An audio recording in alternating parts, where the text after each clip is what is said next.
Praise the Lord.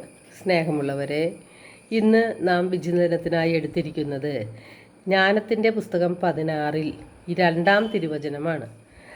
കർത്താവെ, മരുന്നോ ലേപന ഔഷധമോ അല്ല, എല്ലാവരെയും സുഖപ്പെടുത്തുന്ന അങ്ങയുടെ വചനമാണ് അവരെ സുഖപ്പെടുത്തിയത്. വചനം യേശു തന്നെയാണ്. പുറപ്പാട് 15:26 വിശുദ്ധ ഗ്രന്ഥം പറയുന്നു, ഞാൻ നിന്നെ സുഖപ്പെടുത്തുന്ന കർത്താവാണ്.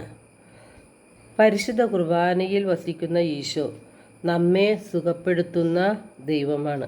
2000 വർഷങ്ങൾക്ക് മുൻപ് നാടുനീളെ നന്മകൾ ചെയ്തുകൊണ്ട് നടന്ന യേശുനാഥൻ ഇപ്പോൾ നമ്മുടെ ഇടയിൽ വസിക്കുന്നുണ്ട്. അത്ഭുതങ്ങളും അടയാളങ്ങളും രോഗശാന്തിയും പരിശുദ്ധാത്മാവിൻ്റെ അഭിഷേകവും ഒക്കെ ആയിട്ട് നമ്മുടെ ഇടയിൽ തന്നെ യേശുനാഥൻ ജീവനോടെ വസിക്കുന്നുണ്ട്. നമ്മുടെ കൂടെ ആയിരിക്കാൻ വേണ്ടിയാണ് യേശു അപ്പമായി മാറിയത്. തിരുവോസ്തിയിൽ ഇന്നും സജീവനായി ഈശോ വാഴുന്നു. നമുക്ക് ആവശ്യമുള്ളത് വിശ്വാസവും വിശുദ്ധിയുമാണ്. വിശ്വാസം കൂടാതെ ദൈവത്തിൻ്റെ വചനങ്ങൾ പ്രാവർത്തികമാക്കാനായിട്ട് നമുക്ക് സാധിക്കില്ല. യേശയ്യ 53:6 വിശുദ്ധ ഗ്രന്ഥം പറയുന്നു, അവൻ്റെ ക്ഷതങ്ങളാൽ നാം സൗഖ്യം പ്രാപിച്ചു.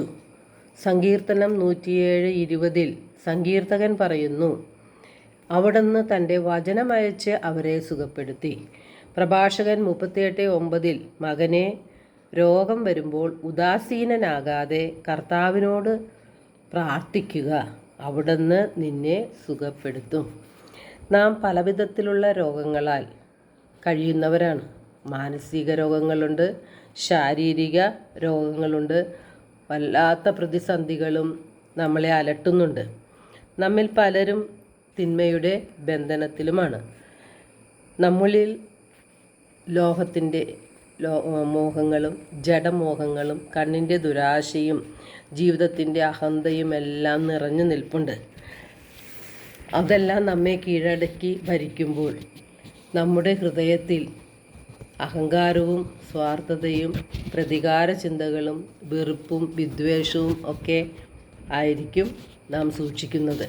അങ്ങനെയുള്ള ഹൃദയത്തിൽ യേശുനാഥന് പ്രവേശിക്കാൻ സാധിക്കുകയില്ല.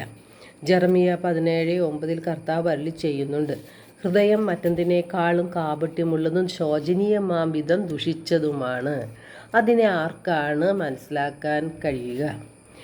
ജെറമിയ 4:14 കർത്താവ് ചോദിക്കുന്നു, നിന്റെ ഹൃദയത്തിൽ നിന്ന് ദുഷ്ടത കഴുകിക്കളയുക, എന്നാൽ നീ രക്ഷപ്പെടും. എത്ര നാളാണ് നീ ദുഷിച്ച ചിന്തകളും പേറി നടക്കുക? അപ്പോൾ നമ്മുടെ ഹൃദയം കാണുന്ന കർത്താവ് നമ്മോട് മാനസാന്തരപ്പെടാൻ ആവശ്യപ്പെടുകയാണ്. ഹൃദയം കാപട്യമുള്ളതും ദുഷിച്ചതുമാണ്. ആ ഹൃദയത്തെയാണ് നാം വിശുദ്ധിയിലേക്ക് കൊണ്ടുവരേണ്ടത്. 1 തെസ്സലോനിക്ക 4:3 വിശുദ്ധ ഗ്രന്ഥം പറയുന്നു, നിങ്ങളുടെ വിശുദ്ധീകരണമാണ് ദൈവം അഭിലഷിക്കുന്നത്. അസന്മാർഗികതയിൽ നിന്നും നിങ്ങൾ ഒഴിഞ്ഞു മാറണം. 1 തെസ്സലോനിക്ക 4:7 തിരുവചനം പറയുന്നു, അശുദ്ധിയിലേക്കല്ല വിശുദ്ധിയിലേക്കാണ് ദൈവം നിങ്ങളെ വിളിച്ചിരിക്കുന്നത്. അപ്പോൾ നാം എങ്ങനെ വിശുദ്ധീകരിക്കപ്പെടും? ദൈവത്തിൻ്റെ വചനങ്ങളും ഈശോ സ്ഥാപിച്ച കൂദാശകളും നമ്മെ വിശുദ്ധിയിലേക്ക് നയിക്കും. യോഹന്നാൻ 15:3 യേശു പറയുന്നുണ്ട്, ഞാൻ നിങ്ങളോട് പറഞ്ഞ വചനം നിമിത്തം നിങ്ങൾ ശുദ്ധിയുള്ളവരായിരിക്കുന്നു. ദൈവത്തിൻ്റെ വചനത്തിന് നമ്മെ വിശുദ്ധീകരിക്കാൻ കഴിയും. ഈ വചനം യേശു തന്നെയാണ്, ദൈവമാണ്. അത് യോഹന്നാൻ 1:1 ആദിയിൽ വചനമുണ്ടായിരുന്നു, വചനം ദൈവത്തോടു കൂടെയായിരുന്നു, വചനം ദൈവം ആയിരുന്നു. 1:14 പറയുന്നുണ്ട്, വചനം മാംസമായി നമ്മുടെ ഇടയിൽ വസിച്ചു. അതാണല്ലോ യേശുനാഥൻ. അപ്പോൾ യോഹന്നാൻ 10:30 യേശു പറയുന്നു, ഞാനും പിതാവും ഒന്നാണ്. യേശു പറഞ്ഞിട്ടുണ്ട് മാർക്കോസിൻ്റെ സുവിശേഷം 10:11 നിങ്ങൾ പ്രാർത്ഥിക്കുമ്പോൾ നിങ്ങൾക്ക് ആരോടെങ്കിലും എന്തെങ്കിലും വിരോധമുണ്ടെങ്കിൽ അത് ക്ഷമിക്കുവിൻ.